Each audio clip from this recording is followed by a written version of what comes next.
There's not a lot of good VR games at the moment, especially story-driven games like Boneworks or Half-Life Alyx. So I decided to start making my own game and just see where it goes. I started off with the Unreal VR template and built up my game on top of that.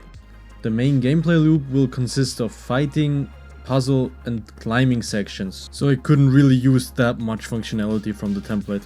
First I got things like free movement and snap turning running. After that I started working on the climbing mechanics and finally guns and also enemies.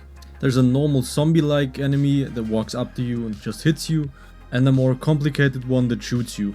These enemies are currently placeholders and I will change them later. Now let's get to my favorite part of the game, the guns. So first up we have a 1911 like pistol, and it's just the standard pistol of the game. Next we have a Glock style pistol, which does less damage but has a higher magazine capacity. Then we have an M4 style rifle, and it's just a normal assault rifle of the game.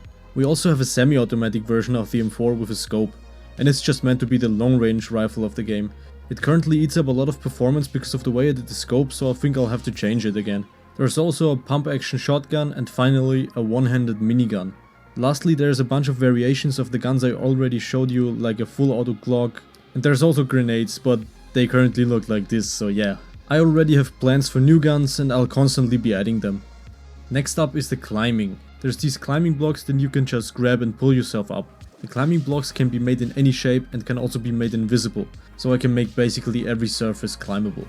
You can also throw yourself, but it requires a certain amount of skill to get right.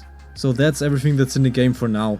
The next thing I'll start working on are the puzzle mechanics, and I haven't really figured out what I want to do there, so that's gonna be fun. So yeah, that's it for now. Thanks for watching, bye.